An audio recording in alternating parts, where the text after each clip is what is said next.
Hey, it's Josh from Grapplezilla, and today I'm going to talk to you about 3 reasons to add wrestling to your BJJ.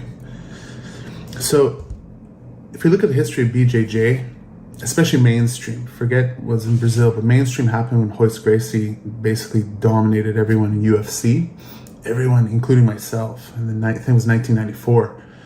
We're like, wow, I got to learn this stuff. And a lot of us had a wrestling background, including myself, or a judo background, or sometimes at the time I think Jeet Kune Do was very popular. And during this time, groundwork, we're like, wow, what is this? So BJJ starts dominating. Then all of a sudden kickboxing comes with Maurice Smith and Pete Williams. Actually, wrestling came, especially with Dan Severn, and not so much, but Mark Coleman was the one who really opened it up. And then the evolution went to kickboxing, etc. But there's no doubt that Brazilian Jiu-Jitsu is one of the biggest martial arts out there, if not the most dominant one right now in terms of people practicing it. Now, Brazilian Jiu-Jitsu also isn't the same beast it was when it was in the UFC. It's now got a huge self-defense following, which it always did, which is more of the Gracie Humaita and the Gracie brothers. And it has definitely a much more sport version with IBJJF, and as well as going into grappling and submission grappling, which is Abu Dhabi, etc. And even more so to even more specialized, which is like Eddie Bravo's 10th Planet. But as time goes, we're starting to see that the marriage of wrestling into Brazilian Jiu-Jitsu is happening. And it's a weird thing to see because there's still a lot of issues with teaching Jiu-Jitsu guys who haven't wrestled before how to wrestle. And I'm going to talk about 3 reasons to add wrestling to Brazilian Jiu-Jitsu that are a little bit different than you need to know how to take down someone, you need to know how to do a headlock, get out of it, etc. This is going to be more about the actual reason. So let's get down to it. The first reason to add wrestling to your jiu-jitsu is because of something called wrestling pressure. Now, what is wrestling pressure? Wrestling pressure means that you're always in an act of a few things. It could be that you have aggressiveness on the person, they're carrying your weight all the time, you're always pushing, pulling. It's never a point where you're just inside the pocket waiting to attack. You're always attacking the head. You're using pressure to open up movements. Now, the reason I get into wrestling pressure is because a lot of jiu-jitsu guys end up coming to each other and then they're like in this pocket that they're afraid to commit. And there's a good reason why. It's because if they commit, they can get submitted. Sometimes a Kimura trap into a Kimura, they can get a guillotine and various submissions and in bad places. But if you keep on not recognizing that you need wrestling pressure in order to add wrestling properly, you end up a thing where you know the takedowns, but you can't do them because you don't just go for a double. You need to set up a double. You don't just go to hit a single. You need to set up a single, right? And the way to do that is through wrestling pressure.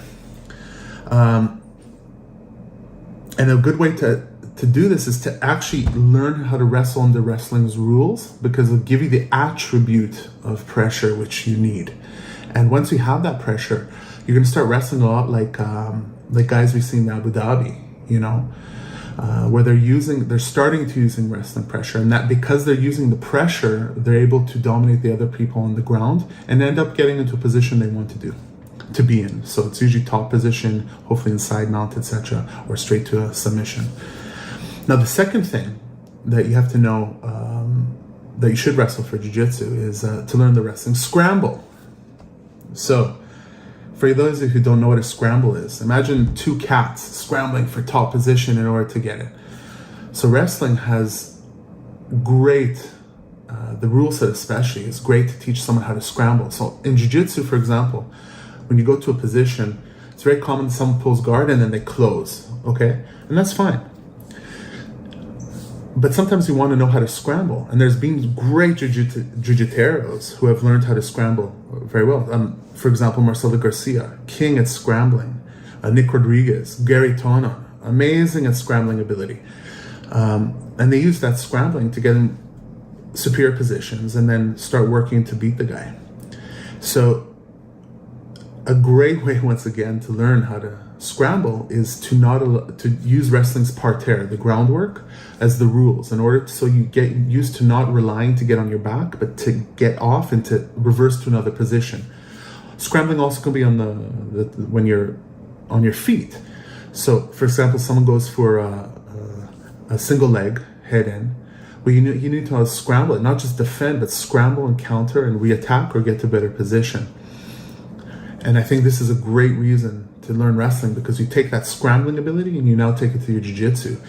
And the product of doing that is starting to look something like Buchecha, even Jacare Souza.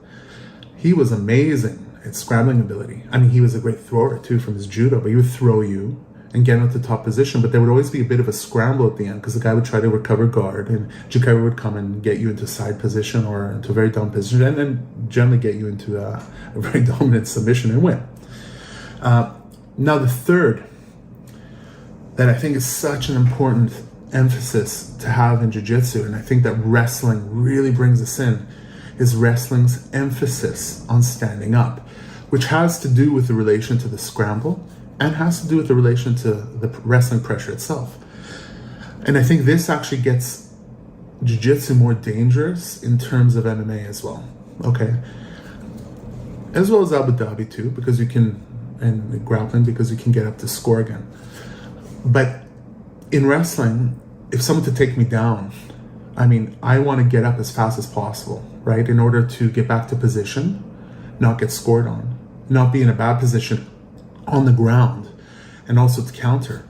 And a lot of times in jiu-jitsu, once again, if someone takes me down, and this is fine, this is also one of jiu-jitsu's strengths, but we want to also add some attributes of wrestling because we see it dominating.